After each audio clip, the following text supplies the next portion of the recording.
आपके सीरीज का प्रश्न संख्या 2 किशोरावस्था दबाव तनाव संघर्ष एवं तूफान की अवस्था है। व्याख्या कीजिए। यह प्रश्न आपके एग्ज़ाम में 15 अंकों का पूछा जाता है, जो एक बहुत ही महत्वपूर्ण प्रश्न है। आपका विषय है अधिगम एवं विकास का मनोविज्ञान, जो बीएड फर्स्ट ईयर और पेपर सेकंड है।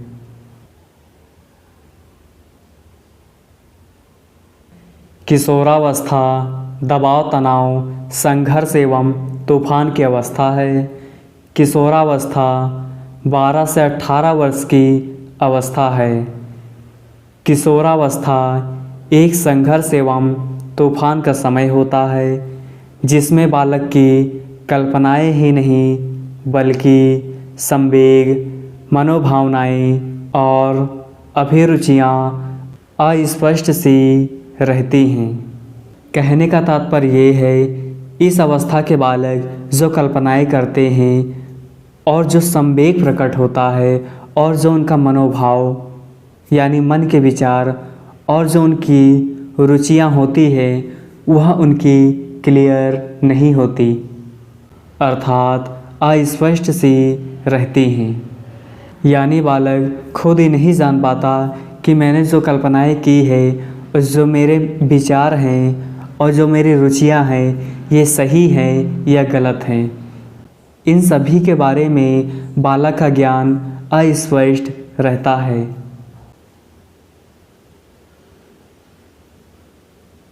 किशोर बाल्यावस्था से थोड़े अधिक अनुभवों के साथ एक प्रौढ़ सी शारीरिक परिपक्वता रखता है, अर्थात जो बाल्यावस्था के बालक होते हैं उनकी अपेक्षा या उनके मुकाबले किशोरावस्था के जो बालक होते हैं उनमें अधिक अनुभव और प्रौढ़ता, शारीरिक परिपक्वता अधिक पाया जाता है। वह एक बालक के रूप में स्वीकार किया जाना किसी भी रूप में स्वीकार नहीं करता। यानी किशोरावस्था के बालकों को अगर हम बालक समझें तो यह बात वह कतई से बर्दाश्त नहीं करता। इस अवस्था के बालकों को लगता है कि हम अब बड़े हो चुके हैं। उसके अंदर अनेक संवेगात्मक उलझनें पैदा होती हैं जो आत्मनियंत्रण की समस्याओं का कारण होती हैं। यह अपने तथा दूसरे के संबंध में भी समायोजन का कठिन समय होता है।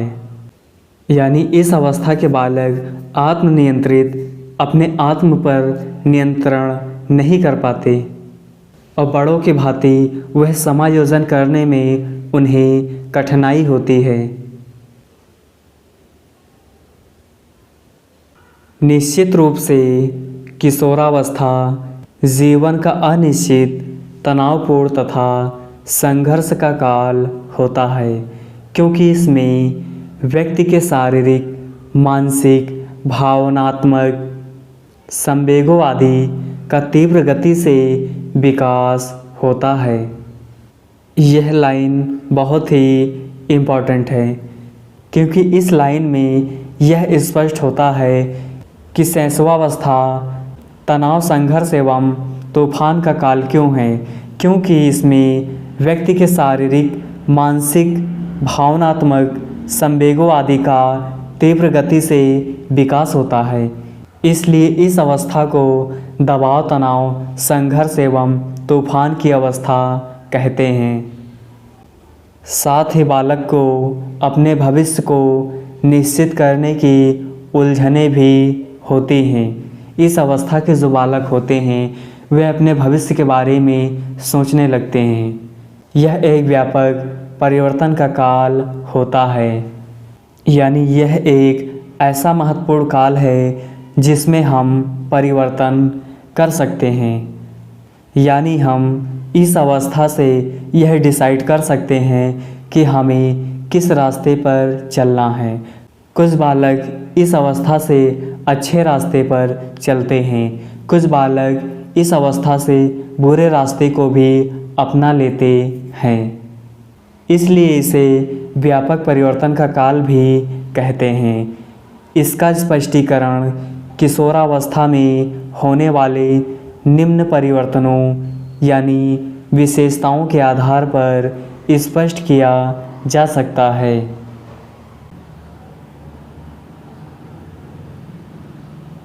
नंबर 1, शारीरिक परिवर्तन।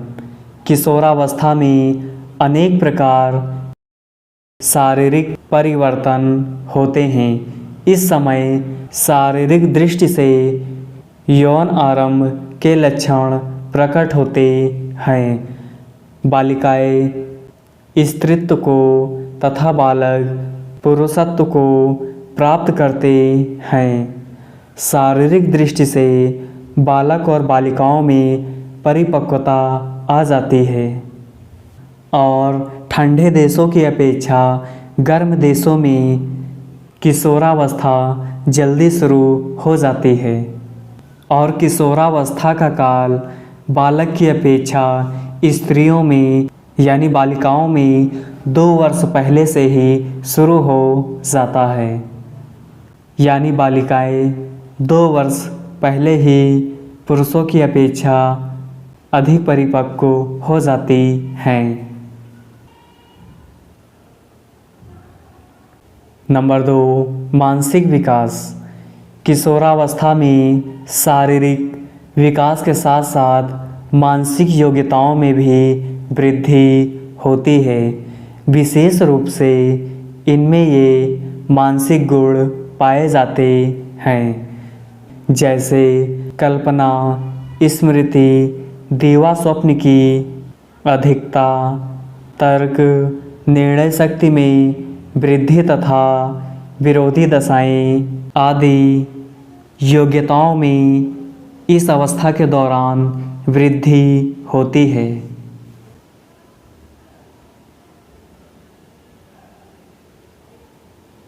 नंबर 3, स्थायित्व एवं समायोजन का अभाव। इस समय किशोर की मन स्थिति शिशु की भांति अस्थिर होती है। रास महोदय ने किशोरावस्था को शैशवावस्था की पुनरावृत्ति कहा है। कहने का तात्पर्य ये है जो क्रियाएं शैशवावस्था के अंतर्गत होती हैं तो उनमें की कुछ क्रियाएं किशोरावस्था के अंतर्गत भी आती हैं और इस कथन को रास महोदय ने भी बताया है। इस समय उसमें इतनी तेज़ी से परिवर्तन होते हैं कि वह कभी कुछ विचार करता है और कभी कुछ और विचार करता है। उसकी मनोदशा अस्थिर होती हैं। यानी इस अवस्था का जो बालक होता है वह एक पल में कुछ विचार करता है तो उसी पल में वह दूसरे विचार पर पहुंच जाता है। यानी कोई दूसरा विचार उसी पल में करने लगता है। इसीलिए हम कहते हैं कि उसकी मनोदशा अस्थिर होती हैं। परिणाम स्वरूप वह अपने को पर्यावरण से समायोजित करने में समर्थ होता है। यानी इस अवस्था का बालक अपने आप को पर्यावरण से समायोजित करने में सफल हो जाता है। नंबर 4, संवेगात्मक जीवन। किशोर का जीवन बहुत ही भावनात्मक होता है। संवेगात्मक आवेश में वह असंभव एवं असाधारण कार्य करने का संकल्प कर डालता है। कहने का तात्पर्य ये है, आपने देखा होगा कि जो छोटे बालक इस अवस्था के बालक होते हैं ये कोई फिल्म या कोई सीरियल देख लेने पर उस फिल्मों की एक्टिंग करने लगते हैं। जैसे कि ज़्यादातर बालक उस हीरो की एक्टिंग करने लगते हैं और जो फिल्म में खतरनाक स्टंट दिखाए जाते हैं इस अवस्था के बालक उन्हें करने का प्रयास करते हैं और दोहराते हैं। यह इसलिए होता है क्योंकि इनमें संवेगात्मक आवेश उत्तेजित हो जाते हैं और असंभव और असाधारण कार्य कर डालते हैं। कभी वह अदम्य उत्साह से भरा होता है, कभी वह बहुत हतोत्साहित दिखाई देता है। इस अवस्था के जो बालक होते हैं वह एक ही क्षण में उत्साह से भर जाते हैं और उसी एक पल के क्षण में हतोत्साहित भी हो जाते हैं, क्योंकि उनकी मनोदशाएं और कल्पनाएं क्लियर नहीं होती हैं। नंबर 5, विरोधी मानसिक दशाएं। किशोर में विरोधी मानसिक दशाएं उसे कभी स्वार्थी तथा कभी परमार्थी बना देती हैं। इसका कारण संवेगात्मक जीवन में अपने को समायोजित न कर सकना है। किशोरावस्था उच्च स्तर पर प्रारंभिक बाल्यावस्था का पुनरावर्तन है, यानी कुछ बाल्यावस्था की विशेषताएं किशोरावस्था में आपको देखने को मिलती हैं, यानी उनका दोहराव होता है। बौद्धिक रूप से वह अवश्य बालक से श्रेष्ठ होता है, परंतु संवेगात्मक रूप से वह अधिक उलझन युक्त और अव्यवस्थित रहता है। यानी इस अवस्था के जो बालक होते हैं वह बौद्धिक रूप से जो बाल्यावस्था के बालक होते हैं उनसे श्रेष्ठ होते हैं, परंतु संवेग के रूप में इनमें अधिक उलझन और अव्यवस्थित होते हैं। प्रायः यह बालक छोटी छोटी बातों को लेकर शीघ्र ही अप्रसन्न हो जाते हैं। कभी अत्यंत प्रसन्न हंसता हुआ दिखाई देते हैं, तो दूसरे ही क्षण में दुखी भी, चिंतित और उदासीन दिखाई देते हैं। यानी इस अवस्था के बालकों में क्लैरिटी नहीं होती, जिसमें ये एक ही क्षण में दुखी, प्रसन्न व चिंतित, उदास आदि सभी संवेगों का एक ही क्षण में प्रवेश होता है। नंबर 6, मानसिक स्वतंत्रता तथा अपने अधिकारों के प्रति विद्रोह की भावना। इस अवस्था में मानसिक स्वतंत्रता की भावना प्रबल होती है।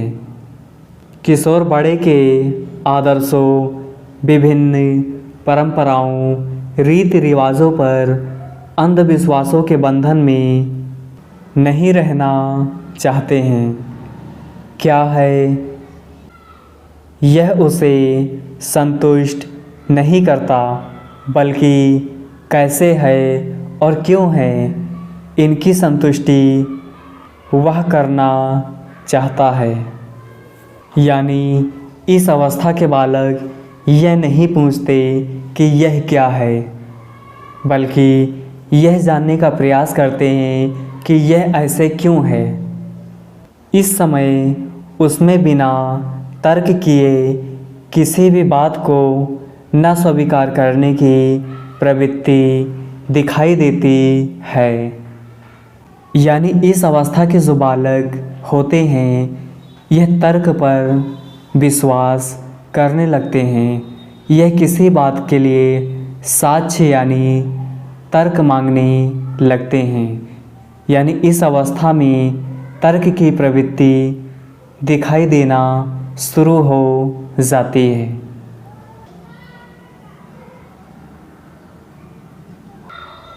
नंबर 7, बुद्धि का अधिकतम विकास। किशोरावस्था में बौद्धिक विकास भी अपनी चरम सीमा पर पहुंच जाता है। मनोवैज्ञानिकों का कहना है कि 19 वर्ष की अवस्था तक सामान्यतः मानसिक आयु में वृद्धि होती है। यानी मनोवैज्ञानिक यह मानते हैं कि 19 वर्षों तक ही व्यक्ति की बुद्धि का विकास होता है। बुद्धि परीक्षण द्वारा मानसिक आयु ज्ञात होती है। इसका उल्लेख आगे किया जाएगा क्योंकि इसका एक अपना अलग चैप्टर है। बुद्धि लब्धि और बुद्धि की विशेषताएं और प्रकार, अर्थ तथा परिभाषा हम अगले वीडियो में जानेंगे। बौद्धिक विकास की पूर्णता के कारण किशोर में निम्नांकित बौद्धिक कार्यों को करने की क्षमता आ जाती है। यानी इस अवस्था के बालक अपनी बुद्धि और तर्क चिंतन द्वारा अपने कार्यों को सक्षम करने की योग्यता का विकास हो जाता है।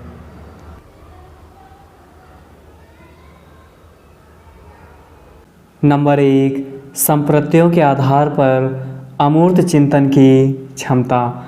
यानी इस अवस्था में बालक अमूर्त चिंतन करना शुरू कर देता है। यानी अमूर्त चिंतन की क्षमता इस अवस्था के अंदर विकसित हो जाती है। अमूर्त का अर्थ होता है जो वस्तु हमारे सामने प्रत्यक्ष ना हो उसे हम अमूर्त वस्तु कहते हैं। यानी अमूर्त चिंतन जिसके बारे में हम चिंतन कर रहे हैं वह हमारे सामने उपस्थित ना हो तो इसे हम अमूर्त चिंतन कहते हैं। यानी कोई वस्तु हमें प्रत्यक्ष रूप से दिखाई नहीं दे रही फिर भी हम उसके बारे में सोच सकते हैं तो यही होता है अमूर्त चिंतन। नंबर 2, तर्क तथा निर्णय करने की क्षमता। इस अवस्था में बालक में तर्क करने और निर्णय लेने की क्षमता का विकास होता है। नंबर 3, ध्यान केंद्रित करने की क्षमता। इस अवस्था में बालक अपने ध्यान को केंद्रित कर सकता है। यानी अपने ध्यान को किसी एक जगह या किसी एक वस्तु पर फोकस कर सकता है। नंबर 4, स्मृति विस्तार की क्षमता। यानी इस अवस्था के बालकों में स्मृति का विस्तार होने लगता है। यानी इसकी क्षमता का विकास हो जाता है। इस अवस्था के बालक किसी भी वस्तु, क्रिया या किसी घटना को आसानी से याद कर सकते हैं। यानी स्मृति का विस्तार होता है। नंबर 5, रचनात्मक कल्पना की क्षमता। यानी जो रचनात्मक कार्य होते हैं इस दिशा में बालक की कल्पना क्षमता का विकास होता है।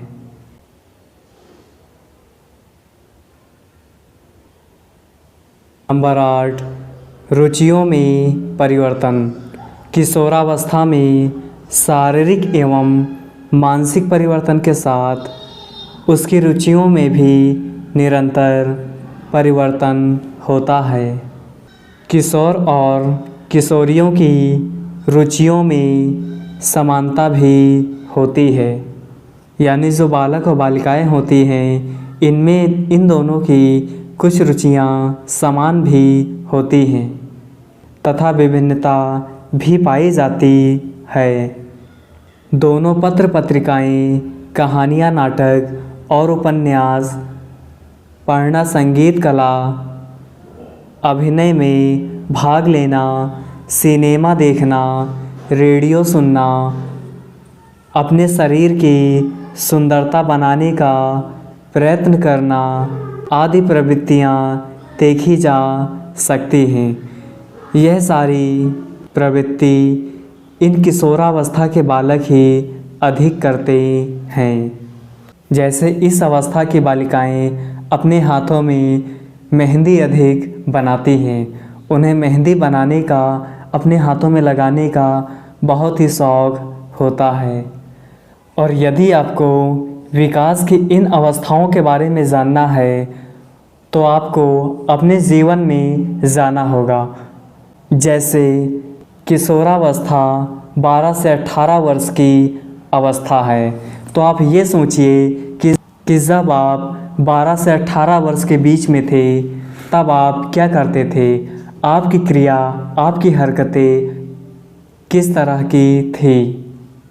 तब आप चाहे शैशवावस्था हो, किशोरावस्था हो, प्रौढ़ावस्था हो, चाहे बाल्यावस्था हो, चाहे कोई भी अवस्था हो, चाहे शैशवावस्था जीवन का महत्वपूर्ण काल हो, चाहे किशोरावस्था दबाव, तनाव, संघर्ष एवं तूफान का काल हो, आप सभी के उत्तर आसानी से दे सकते हैं। बस आपको अपने जीवन के सभी अवस्थाओं को याद करना है।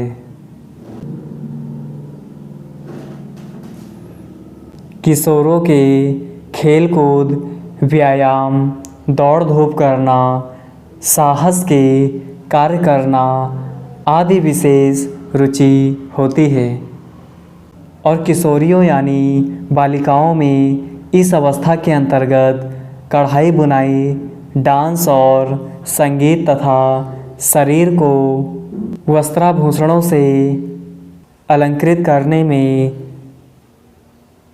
यानी अपने शरीर पर आभूषणों द्वारा सजाने की रुचि दिखाई देती है। नंबर 9, काम भावना का विकास। किशोरावस्था में काम प्रवृत्ति क्रियाशील हो उठती है।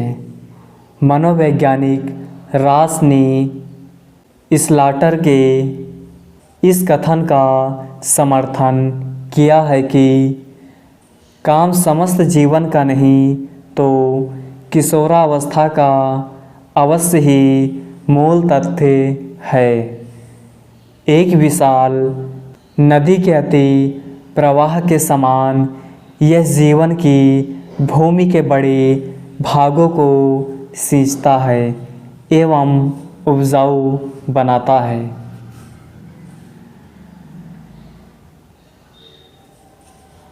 नंबर 10, निर्भरता व अधीनता की प्रवृत्ति। शैशवावस्था में शिशु प्रत्येक काम के लिए माता पिता पर निर्भर रहता है।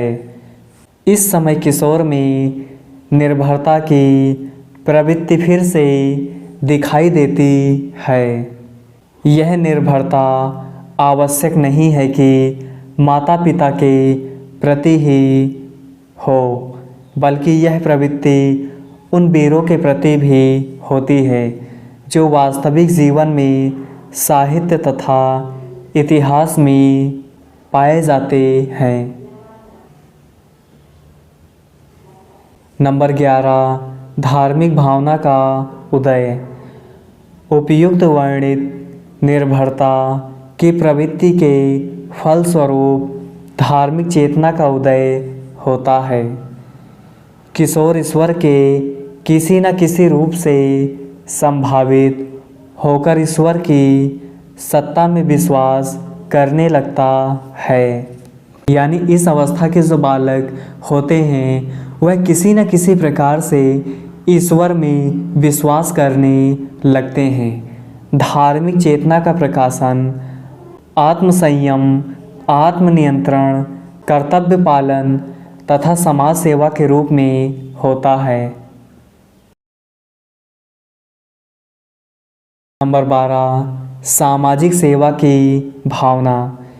इस अवस्था में समाज सेवा की भावना प्रबल हो जाती है। इस संबंध में रास महोदय का कथन है, किशोर समाज सेवा के आदर्शों का निर्माण और पोषण करता है। उसका उदार मानव जाति के प्रेम से ओतप्रोत होता है और वह आदर्श समाज का निर्माण करने में सहायता देने के लिए परेशान रहता है।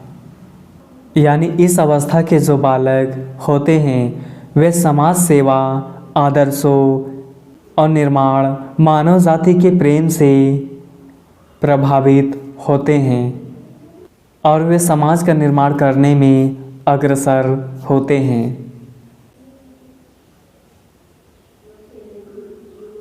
नंबर 13, कल्पना का बाहुल्य। किशोर अत्यधिक कल्पनाशील होता है। व्यवहारिक जीवन में किशोर अपनी सभी अभिलाषाओं को पूरा करने में अपने को असमर्थ पाता है और इस अवस्था के बालकों में जो इच्छाएं उनकी होती हैं वह पूरी नहीं हो पाती। फलस्वरूप इन अभिलाषाओं को वह वास्तविक जीवन में न करके कल्पना जगत में करने लगता है। छोटी छोटी बातों को लेकर वह कल्पना में डूब जाता है। कल्पना की प्रबलता के कारण इस आयु में दिवा स्वप्न देखने की प्रवृत्ति होती है। यानी इस अवस्था के जो बालक होते हैं वे छोटी छोटी परेशानियों और दुखों को लेकर चिंतित हो जाते हैं और उस विचार में गहराई के साथ डूब जाते हैं।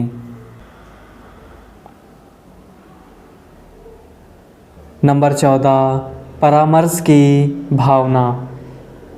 शैशवावस्था स्वार्थ भावना, किशोरावस्था में परमार्थ भावना अर्थात दूसरों का उपकार करने की भावना का रूप लेती है। इस समय किशोर में त्याग बलिदान की भावना प्रबल दिखाई देती है। इस अवस्था के बालक अपने देश के लिए मर मिटने के लिए तैयार रहते हैं। वह देश और समाज के कल्याण के लिए अपने प्राणों की बाजी लगा देने में भी संकोच नहीं करता। इस समय उसमें अदम्य उत्साह एवं शक्ति होती है जो कि परमार्थ भावना को जन्म देती है। इतिहास इस बात का साक्षी है कि किशोरों ने इस भावना से प्रेरित होकर राष्ट्र और समाज के लिए तथा उसकी बुराइयों को दूर करने के लिए मृत्यु तक को चुनौती दे दी है। और आपने देखा भी होगा हमारे देश को आज़ाद कराने में और अपने प्राणों की आहुति देने में इस अवस्था के कई बालक थे जो अपने देश के राष्ट्र प्रेम के हित के लिए मर मिटने के लिए तैयार थे और वे सूली पर चढ़े भी और देश को भी आज़ादी दिलाई। लेकिन आज के जो बालक हैं यह सोशल मीडिया में और मोबाइल, यूट्यूब, फेसबुक में अनुपयोगी चीज़ें देखते हैं और अपना समय बर्बाद करते हैं। नंबर 15, आत्मसम्मान की भावना। किशोरों में आत्मसम्मान की भावना प्रबल होती है।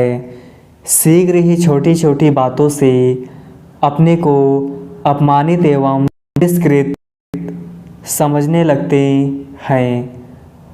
अतः इस समय उनके साथ अमनोवैज्ञानिक व्यवहार न करके प्रेम और सहानुभूति द्वारा उचित बातों की शिक्षा देनी चाहिए। यानी इस अवस्था के जो बालक हैं यह कोई गलती करते हैं, यह छोटी छोटी बातों का बुरा मानते हैं तो उनके साथ अमनोवैज्ञानिक व्यवहार नहीं करना चाहिए। उन्हें दंडित और लज्जित या अपमानित नहीं करना चाहिए बल्कि उन्हें प्रेम भाव और सहानुभूति के साथ अच्छी बातें बतानी चाहिए। इस आत्मसम्मान की भावना के फलस्वरूप किशोरों में आत्मनिर्भर तथा स्वतंत्र जीवन व्यतीत करने की भावना जागृत हो जाती है। कभी कभी उनके आत्मसम्मान को ठेस लगने के कारण उनमें घर से भागने की प्रवृत्ति भी उत्पन्न हो जाती है और उन्हें अनेक कष्टों का सामना करना पड़ता है। यानी इस अवस्था के जो बालक होते हैं 12 से 18 वर्ष, इनमें भागने की प्रवृत्ति घर से अधिक होती है। इस अवस्था के बालक अधिक घर से भागते हैं। इसलिए इस अवस्था के बालकों को दंडित नहीं करना चाहिए और उनके आत्मसम्मान को ठेस नहीं पहुंचाना चाहिए। और यह गलत कदम उठा लेने के बाद, घर से भाग जाने के बाद उन्हें अनेक कष्टों का सामना करना पड़ता है। यानी इन बालकों की स्कूली जीवन की शिक्षा समाप्त हो जाती है और अपनी रोजी रोटी की व्यवस्था और छत मकान की व्यवस्था स्वयं ही करना पड़ता है। इसलिए अनेक कष्ट होते हैं। इस प्रकार उदाहरण भी देखे जा सकते हैं कि घर से भागने की प्रवृत्ति के कारण कुछ लोग ऐसे भी होते हैं जो जीवन में बहुत उन्नति करते दिखाई देते हैं। यानी कुछ बालक ऐसे होते हैं जो घर से भाग जाते हैं और वह काफ़ी उन्नति भी करते हैं, लेकिन इसका चांस बहुत ही कम होता है। इसलिए इस लाइन को पढ़कर कोई भी विद्यार्थी घर से भागने का प्रयास ना करे, क्योंकि घर से भागना आपकी स्कूली जीवन की शिक्षा समाप्त कर देती है, जो एक बहुत ही दुखद बात है।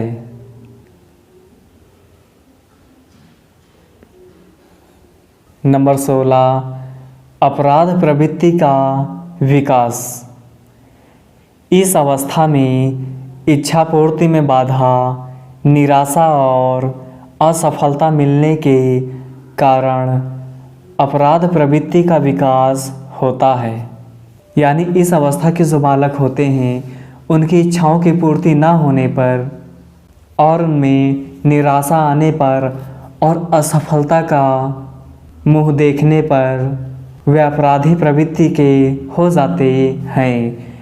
इस संबंध में वैलेंटाइन का विचार है किशोरावस्था अपराध प्रवृत्ति के विकास का नाजुक समय होता है। पक्के अपराधियों की एक विशाल संख्या किशोरावस्था में ही अपने व्यावसायिक जीवन को गंभीरतापूर्वक आरंभ करती है।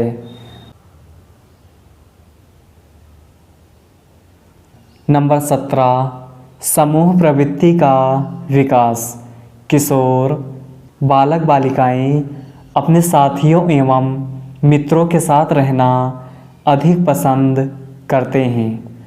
प्रायः वे किसी समूह के सदस्य होते हैं। यानी इस अवस्था के बालकों का एक अपना ग्रुप होता है।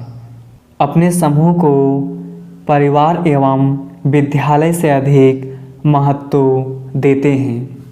जिन समूहों से उसका संबंध होता है उनसे उनके लगभग सभी कार्य प्रभावित होते हैं।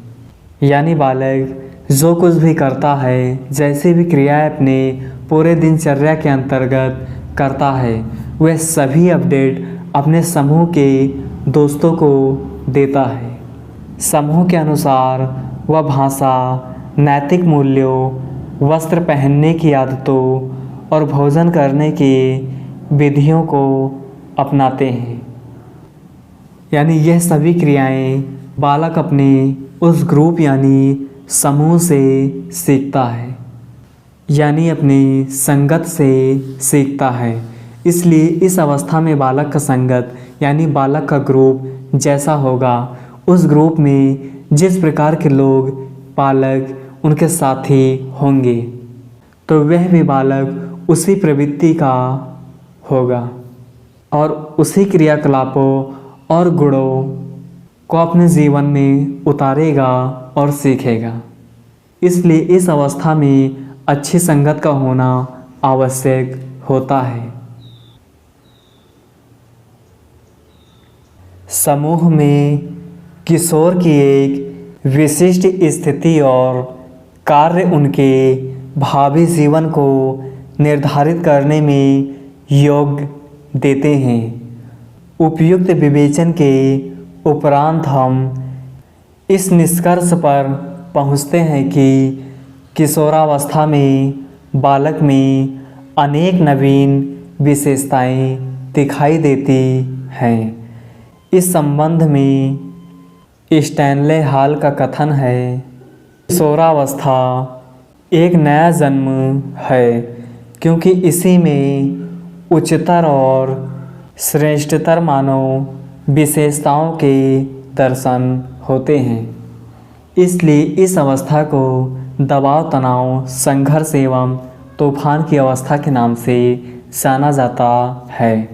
आई होप कि यह वीडियो आपको पसंद आई होगी। अगर वीडियो पसंद आई है तो वीडियो को लाइक करें और चैनल को सब्सक्राइब करें तथा इस वीडियो को अपने दोस्तों के व्हाट्सएप ग्रुप पर शेयर करें।